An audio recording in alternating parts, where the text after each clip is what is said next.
کل قضائے عمری سے متعلق تفصیل سے بات ہوئی تھی اور یہ بات آخر میں ذکر کی تھی کہ جتنی نمازیں انسان کے ذمے رہ گئی ہیں اس کو فی الفور ادا کرنے کی ترتیب بنا لیں، اس لیے کہ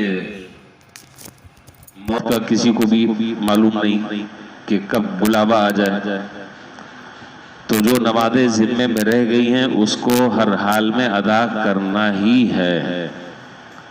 زندگی میں نمازوں کا فدیہ نہیں دے سکتا، اور مرنے کے بعد اگر وصیت کی ہے تو 1/3 مال میں سے نمازوں کا فدیہ ادا کیا جائے گا، اور اگر وصیت نہیں کی ہے تو کون کس کی نمازوں کا فدیہ دیتا ہے جانے کے بعد؟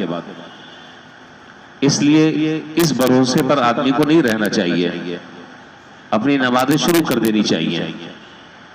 کل یہ بات اور اس سے متعلق کل تفصیلات جو ہے وہ میں نے ذکر کی تھی، اس لیے خیال یہ ہوا کہ بات چونکہ چل رہی ہے اس لیے یہ بات بھی سامنے آ جانی چاہیے کہ ویسے بھی رمضان کا مہینہ چل رہا ہے، اللہ تعالیٰ کی رحمت متوجہ ہیں، نیکی کی طرف طبیعت آمادہ ہے، اور بہت سارے وہ حضرات بھی ہوں گے کہ جو عام نمازوں میں نہیں ہوتے، اللہ تعالیٰ نے نمازیں پڑھنے کی توفیق دے دی الحمدللہ۔ تو کیوں نہ ہم رمضان میں اللہ تعالیٰ کے گھر میں مسجد میں بیٹھ کر اللہ سے یہ عہد کریں کہ جس طرح ہم نماز کی پابندی رمضان میں کر رہے ہیں، رمضان کے بعد بھی انشاءاللہ اسی طریقے سے پابندی کریں گے انشاءاللہ۔ کہتے ہیں ایسا نہ ہو خدا نہ خواستہ اللہ نہ کرے رمضان کے بعد تلاش کرنا پڑے کہ بھئی وہ کہاں چلے گئے نمازی سارے، کہاں غائب ہو گئے، کہیں اخبار میں اشتہار دینا نہ پڑے کہ بھئی لاپتہ نمازی جن کو ملے وہ یہاں پر پہنچا دیں، ایسا نہ ہو۔ اب اللہ تعالیٰ نے توفیق دی ہے، ہمت دی ہے، اللہ نے اپنے گھر میں بلا لیا، تو اب اس بات کا عزم اور پکا ارادہ ہو کہ زندگی بھر انشاءاللہ اب ہماری نماز نہیں چھوٹے گی انشاءاللہ، چاہے کچھ بھی ہو جائے۔ اب آگے میں آج جو مجھے بات عرض کرنی ہے اس سے آپ اندازہ لگائیں کہ ایک نماز کو چھوڑنے کا کیا گناہ ہے اور ایک نماز کو قضا کرنے کا کیا گناہ ہے۔ یہ دو باتیں آج مجھے ذکر کرنی ہے، اور پھر انشاءاللہ کل دیکھیں گے اسی سے متعلق 2-3 دن بعد چلے گی۔ علامہ ذہبی رحمۃ اللہ علیہ سن 8 ہجری کے بڑے زبردست محدث، فقیہ، بڑے ناقد، متکلم، مؤرخ گزرے علامہ ذہبی رحمۃ اللہ علیہ، جنہوں نے زندگی میں بے شمار کتابیں لکھی ہیں اور ہر موضوع پر ان کی ایک انوکھی کتاب ہے۔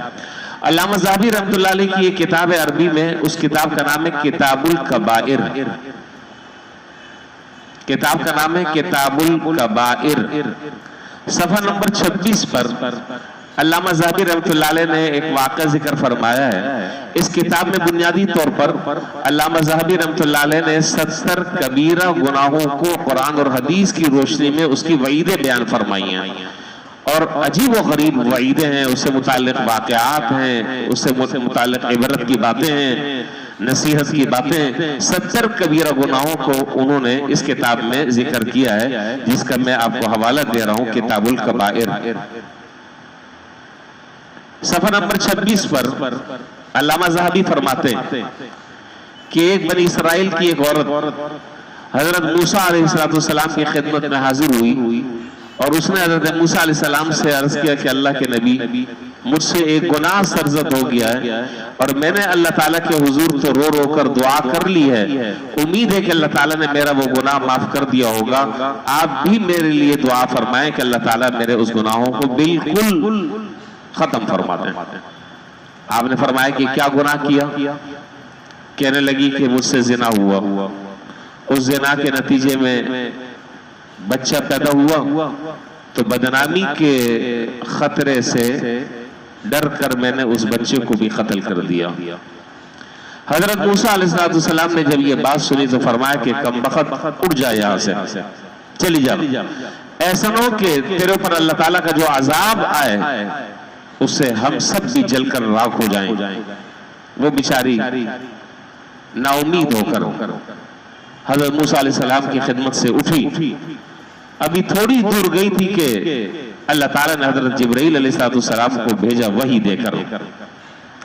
حضرت جبرائیل علیہ السلام کو وحی دے کر بھیجا اور فرمایا حضرت جبرائیل علیہ السلام نے کہ اللہ تعالیٰ فرما رہے ہیں کہ اے موسیٰ میری بندی کو کیوں آپ نے مایوس کر دیا، میری بندی کو کیوں مایوس کر دیا؟ جب وہ آئی تھی توبہ کرنے تو آپ دعا کر دیتے، اس کی تو توبہ ہم نے قبول کر لی. یہ تو عورت تھی گناہگار، میں آپ کو اس سے بڑا گناہگار نہ بتاؤں؟ اللہ تعالیٰ فرما رہے ہیں حضرت جبرائیل علیہ السلام سے کہ موسیٰ علیہ السلام سے کہیں کہ یہ تو تھی گناہگار، اس نے تو توبہ کر لی ہے، میں اس سے بڑا گناہگار آپ کو نہ بتاؤں؟ اس سے بڑا گناہگار وہ ہے کہ جو جان بوجھ کر نماز چھوڑ دے. اللہ تعالیٰ پناہ میں رکھے. اس سے بڑا گناہگار وہ ہے کہ جو جان بوجھ کر نماز چھوڑ دیں. اب آپ اس سے اندازہ لگا لیں. اس کے بعد علامہ ذہبی رحمۃ اللہ علیہ نے آگے لکھا کہ ایک بزرگ تھے، ان کی بہن کا انتقال ہوا، وہ اپنی بہن کی تدفین کے لیے قبرستان گئے. وہ پہلے زمانے میں آپ کو معلوم ہے وہ تھیلی ایک پیسے ہوتے تھے، وہ تھیلی باندھتے تھے، کیا کہتے ہیں اس کو؟ اس کا ایک نام ہے، نہیں وہ جس کو ہمارے ہاں پیٹی کہتے ہیں، بندھانی، پتہ نہیں اس طرح کا کوئی لفظ کہتے ہیں. وہ پہلے لوگ وہ باندھتے تھے. جیسے حج پر اور عمرے پر جب جاتے ہیں تو یہ ڈاکومنٹس وغیرہ اس کے اندر جیسے رکھتے ہیں، بیلٹ جیسے باندھتے ہیں، اس طرح کی ایک چیز ہوتی ہے، کمر بند کہہ لیں. تو وہ باندھی بھی تھی، تو وہ بہن کو جب قبر میں رکھا انہوں نے تو اتفاق سے پتہ نہیں چلا وہ جس کے اندر پیسے رکھے ہوئے تھے وہ تھیلی اندر گر گئی. اس کے بعد جب یہ واپس گھر پر آئے اور گھر پر آنے کے بعد جب تلاش کیا تو اندازہ یہ ہوا کہ میرا خیال وہ تھیلی کہیں قبر میں گر گئی ہے جس میں پیسے بندے ہوئے تھے. تو یہ کسی کو بغیر بتائے یہ قبرستان گئے، قبر کو کھولا تو دیکھا، اللہ تعالیٰ پناہ میں رکھے، قبر میں دیکھا کہ شعلے بھڑک رہے ہیں، آگ بھڑک رہی ہے. فوری طور پر اس قبر کو جلدی جلدی بند کیا اور بند کر کر اپنے گھر اپنی والدہ کے پاس پہنچے اور کہا کہ آپ بتائیں کہ میری بہن کون سا گناہ کرتی تھی، میری بہن کون سا گناہ کرتی تھی جس کی وجہ سے یہ قبر میں عذاب ہو رہا ہے.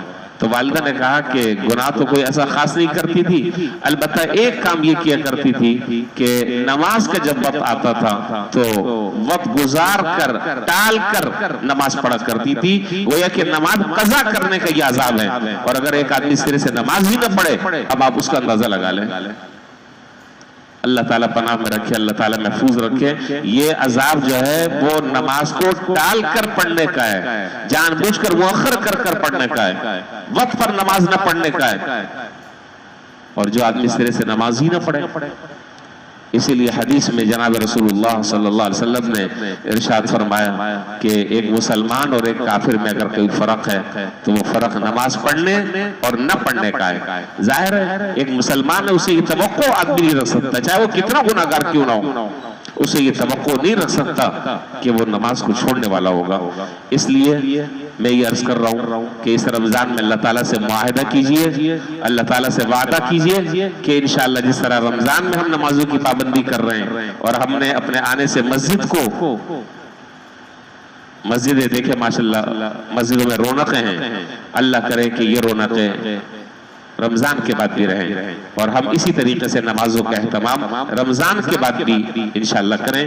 اللہ تعالیٰ سے جب دعا کریں گے، ہمت کریں گے، انشاءاللہ اللہ تعالیٰ ہم سب کی غیب سے دستگیری اور مدد فرمائیں گے. اللہ تعالیٰ ہم سب کو باجماعت نماز کا اہتمام کرنے کی توفیق عطا فرمائے.